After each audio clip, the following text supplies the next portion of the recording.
will be traveling? Where, when, and for how long? These are the questions we'll all be asking ourselves, where ForwardKeys comes in. But before I introduce our next speaker, we have a poll, and I would like to see how well some of you know Olivier. So we are grateful to have with us Olivier Jager. He is the co-founder and CEO of ForwardKeys, and the company just celebrated its 10-year anniversary, so congratulations, Olivier, on that. He's pulling his hair out. ForwardKeys, thank you, Lauren. Flight and other travel data helps travel businesses and destinations project future demand by knowing who is traveling and when they're traveling. But it's really not just for travel companies and destinations, but financial institutions and retailers and all businesses that need to welcome visitors from around the world rely on the data. And that's no small feat, welcoming visitors around the world. And we know the very important role that data plays, and that's where ForwardKeys comes in. So again, I would like to check our poll and see how we responded.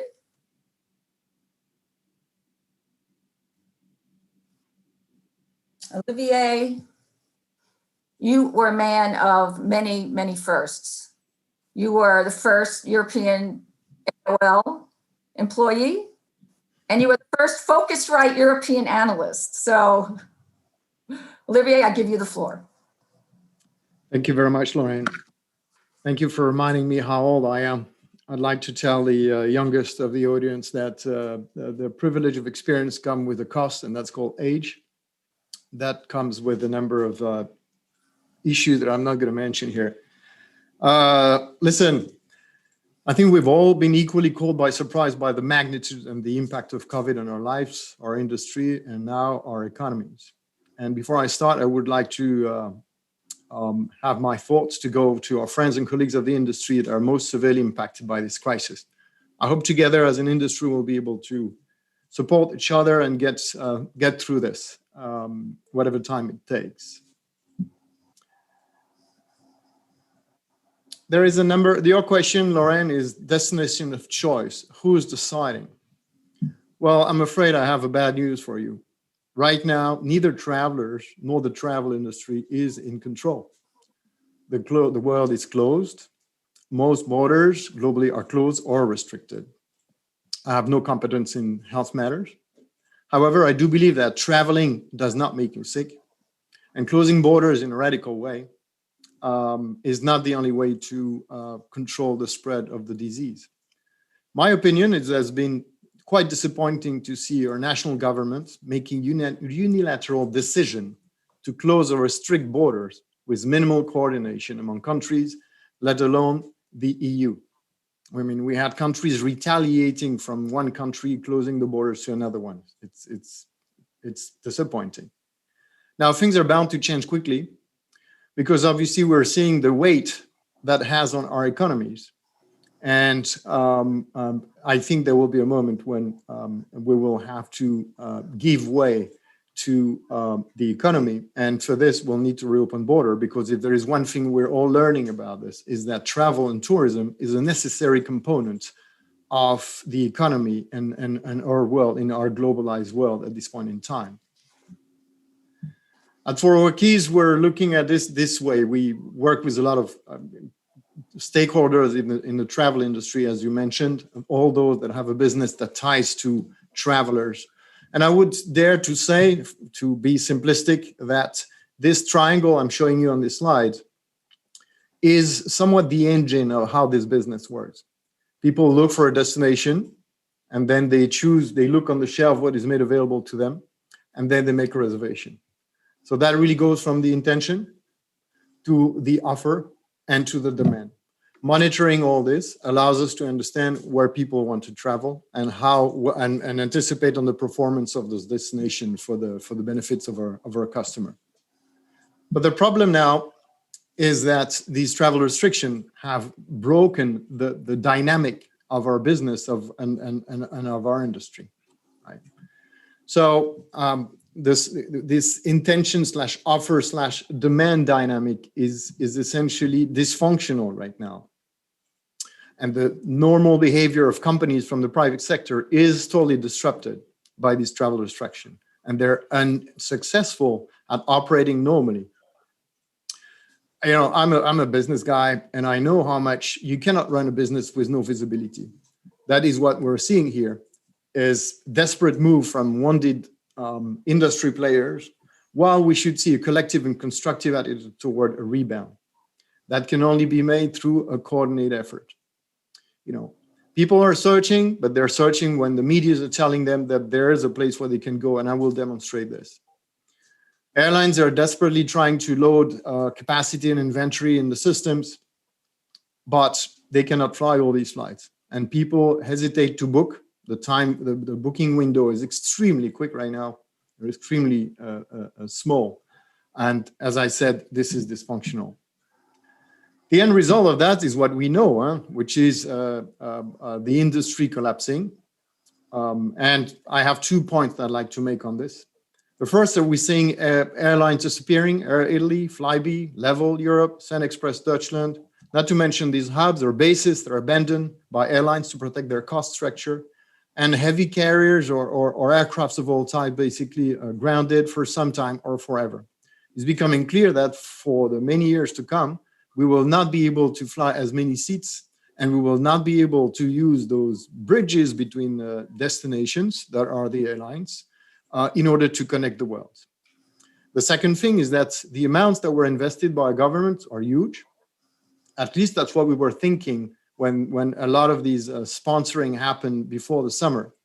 And I guess at this point, we were thinking that we would have better news by Christmas time. We know it's not going to happen. We know 2021 is going to be difficult. And we also know that more sponsoring will be required. If we're not finding a smarter way to protect ourselves from that virus and to allow our industry to resume its business, whatever small percentage of that would be when compared to 2019. So when you look at our market, this is essentially what happened. First of all, we saw there's what you guys in the US call this Chinese virus. Sorry, I couldn't miss that one. And that landed for us in Italy. And at this point in time, we all got confined, and you can see that there were essentially no bookings, as we all know. When we started looking at the summer, the Mediterranean destination have been trying to unlock that situation in the hope that they could salvage what is for them the top season. We've seen a number of smart initiatives, specifically, for example, from German tour operators with some Spanish islands to try to establish corridors that would protect everyone. But we've seen throughout the summer that the restrictions came in and basically killed, possibly for good reason. I'm not here to challenge this attempt of a recuperation, if you will. Now the question is: are people interested to travel? And Raphael was making the statement in the earlier session, and they are, and we can demonstrate this. This is the Skyscanner searches from the UK, where you can see that when Malta and the UK agreed that British people could travel to Malta, we basically had crazy number of searches from the UK for Malta as a destination, with British traveler looking for, solid playa, as we call here in Spain, a Mediterranean destination where they could go to.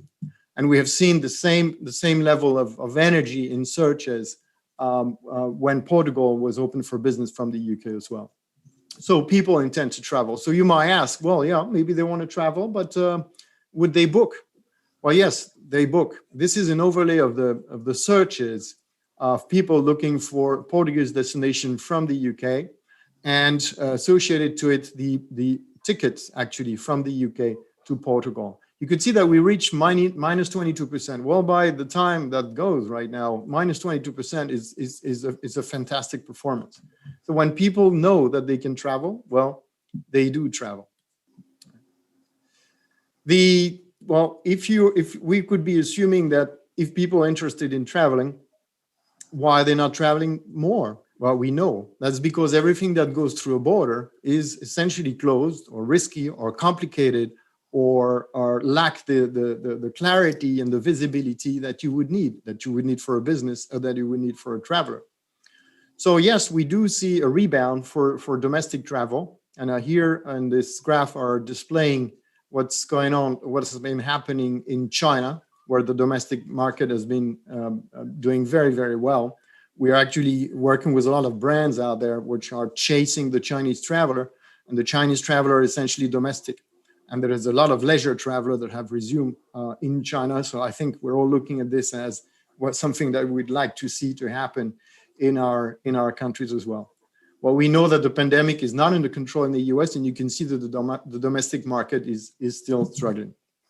So the assumption would be, okay, well, you know, if the domestic market is going okay, can I assume that that will resume regional or international travel? Well, it's not. Here you can see Europe, and you can see the US and China.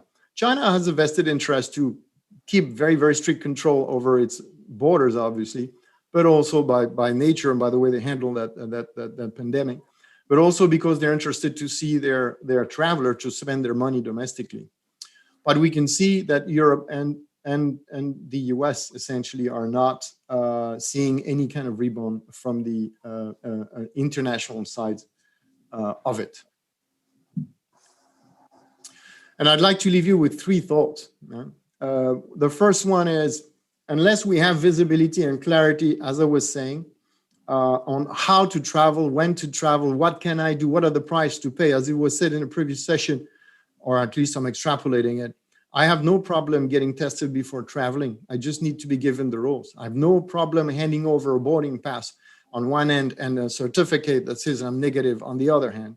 I have no problem spending 5 hours in Heathrow getting tested again, but give me some rules of engagement. If we're not giving it to the industry, it will keep on collapsing, and our states will need to fund this, which they can't afford, by the way.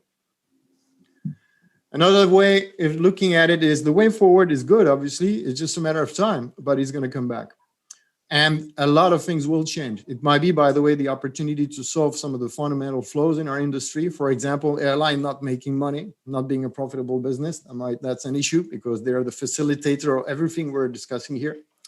And there is another thing that I keep in mind, because I think it will change a lot of things, which is the airlines will be in a driver's seat when this is coming back, because the demand is just waiting for signs to resume, while they'll be in the driver's seat or the pilot seat, as you might want to look at it.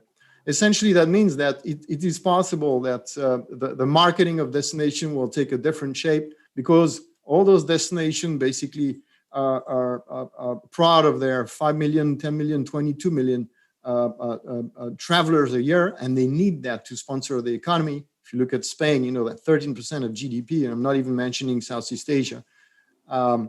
And I think the relationship between airlines and destination will be different. And I think that's going to be something interesting to essentially look at. And as a data guy, I also have to stress the fact that all the practices we have vis-a-vis data, and you guys all in the room, in all your companies are using data to make decisions, whether that's tactical decision for marketing purposes, whether that's revenue management tactics or science, if you will. That is essentially based on historical data. We're not going to have historical data. We have to learn how to be more agile, improvise, be faster, and use other kinds of data from search, from on the book, from daily feed of all sorts, because we'll have to learn to be smarter, to feel where the wind is coming from, unlike the way we were essentially doing it in the past. So I'm ending on a positive note, even though I've been fairly cynical of the situation. But obviously, we need to be positive here. Yeah, no, that's great, Olivier. Thank you. And I mean, as you say, when the borders open, people travel. So we have time, I think, for a couple of questions. And I wanted to ask, when you showed that one slide with booking and searches and booking, they seem aligned. That is showing this really tiny booking window. I mean, is this something that is short term, or are we seeing this going forward? Yeah, what I was showing, it's basically you could call it from looking to booking. That's a term we've been using in the past in the industry, and I think the looking to booking is quite effective. There's not a lot of time between the time people actually look and the time people actually book. Now, the booking could be, which is made today, could be for travel, for a trip within 1 month, as we know, or within 2 weeks. So that booking window, if you will, from the time you fly, from time to book, has shrunk considerably. We're talking days, okay? So the good old days where you can plan your trip in 2 weeks are gone. People are wary, and when they see an opportunity, they take it, but they're not willing to risk, the price of the ticket and the whole logistic, if you will. That's really where we are right now. The booking patterns have changed dramatically. Absolutely. And changing every day. And continue to. And then quickly, how, you mentioned this quickly, how are destinations and airlines working together, as airlines are kind of managing their next routes and their inventory? Well, historically, that has been a fairly standard process, but I think this is where we will see some differences. It was said in the previous session that a lot of this will become digital. And it is true that historically the tourism boards have been used to going around the world to promote their destination, and I would guess that they will be looking into other ways of doing it. And as I was saying, if an airline can only set a number of routes, while on the other side of tourism board is eager to get back to his 10 million visitors, well, some's going to get the lion's share and some others are not. So we will see what shapes it takes and what methodology both parties will use in order to resume travel. But I think it will change the way, there might be some sponsorship, some marketing fee. God knows we've seen that in the past. But I think that will resume. Because as I was saying, travel and tourism, if there is one good thing out of there, is that everybody now understands the absolute necessity for travel and tourism. And government will be eager to make sure that they're as better connected as possible. Olivier Jager, thank you very much. Thank you, Lauren.